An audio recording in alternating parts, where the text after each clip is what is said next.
Hello everyone, welcome to the Chestnut channel. Thanks for being here with me today.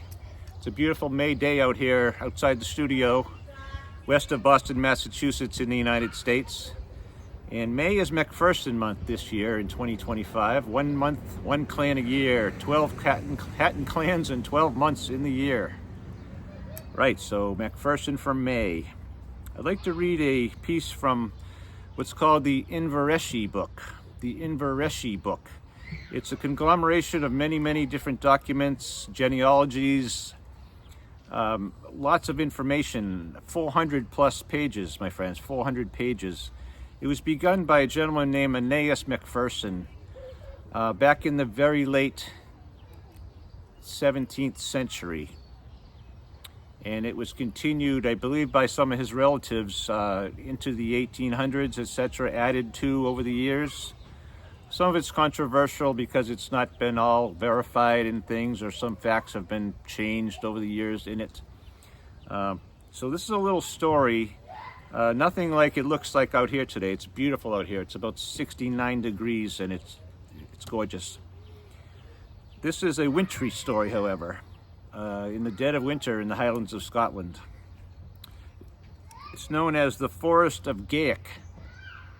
G-A-I-C-K, Gaich.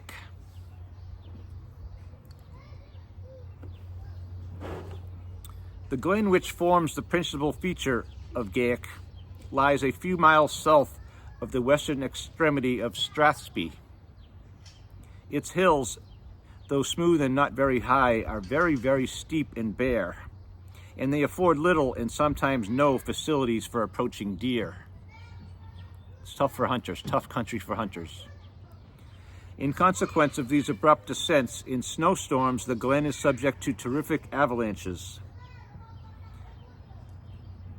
by which the deer sometimes suffer. A herd of 10 deer, stags and hinds both, were suddenly overwhelmed in sight of a celebrated deer hunter and a gentleman of Strathspey who was stalking them. At that moment, when rolling volume of snow descended the mountain and buried them in its bosom. My goodness, what a sight that must have been, my friends. Some years afterwards, the same man, by an awful catastrophe of the same kind, when hunting on an expedition in the same glen, he himself, the party with whom he was accompanied, and all their dogs, and the house in which they were lodged, were swept away in the night by a tremendous hurricane, the first week of January in the year 1800. The persons who thus perished were the leader, Captain John Macpherson of Balacrone, more commonly known by the personal appellation of En Captain Du, or the patronymic Yandu McAllister, or the Black Captain. 4 of his attendants, Don McGilvray, John Macpherson, Duncan McFarlane, and another man named Grant, were lost. Several other persons had been appointed by Balacrone to accompany him, but they had been prevented by various causes and had not yet joined the foursome.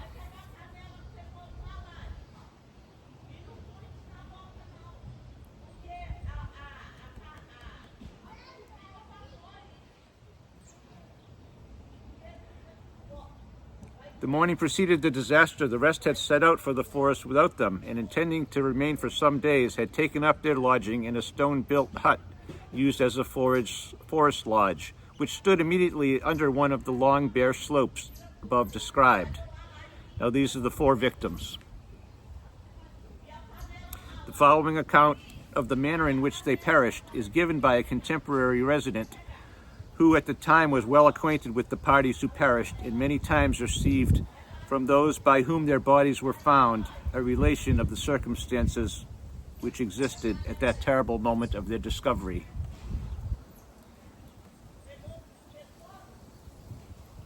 The night upon which the event happened was terrifically stormy, even beyond anything of the kind remembered in that high and mountainous district. Yet, as the forest hut was substantially built, and the party well supplied with provisions, their friends felt no anxiety for their safety until the third day after the tempest. When, however, they did not return to town, the alarm was excited in the strath, and 4 or 5 of their friends set out in search of them. Upon reaching the glen, they discovered that the house had disappeared, and upon approaching its site, a vast volume of snow at the foot of the hill explained their fate.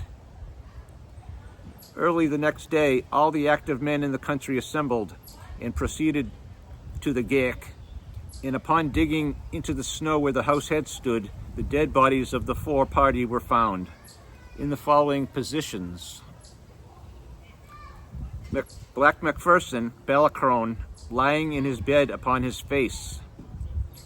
Grant and John Macpherson also in bed with their arms stretched out over each other. In McGilvray in a sitting posture with one of his hands at his foot, as if in the act of putting on or taking off his boots. The body of Macfarlane was not found until after the disappearance of the snow, when he was discovered at a considerable distance from the house. This was accounted for by the supposition that he was standing when the avalanche came down, and thus presented to the rolling volume, had been carried away in the general wreck of the building, of which nothing was left above the foundation stones, while the beds of the rest, having been only half spread upon the floor, were protected from removal by the baseline of the wall. So the sill of the building was the part of where the snow pretty much cut the building right off above the sill. They were in bed. They believed he was standing, so he was swept out, and they stayed in and met their deaths. With the lost body, the course of the devastation was found strewed along at the foot of the hill. The stones of the house were carried to the distance of 300 or 400 yards, and a part of the roof and thatch for nearly a mile. The gentlemen's guns were bent, broken, and twisted in every possible shape, and by some of their extraordinary contortions were attributed to electricity, but the cause was sufficiently explained by their having been mixed with the stone and timber of the house when in rapid motion. For the building was constructed in a substantial manner, the walls having been of stone 4 feet high, and the area was divided in the center by a strong stone partition, which rolled down with so much violence and for such a distance that satisfactorily accounted for the state of the guns intermingled amidst the ruins. So at first they couldn't figure out how a rifle barrel would be twisted into a knot nearly, but it was just the power of Mother Nature, my friends, the power of the weather.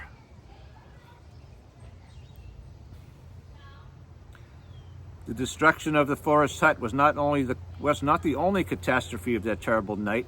Part of an adjacent sheep bank and of a point fold at Loch and Tulloch, about 2 miles distant, were also swept away. And from the south side of Loch Errock, an immense body of earth and trees was carried across the water to the north shore, where it is still to be seen, at least a quarter of a mile distant from the place whence it was torn. An incredible account, my friends, from the year 1800 in the Highlands, telling us what weather can do and always will. It'll be that way long after we're gone, and has been very far into the past. Please stay with us during Macpherson month in May and subscribe to the channel. Help me get to 700 subscribers, my friends. Please help me out. Touch not.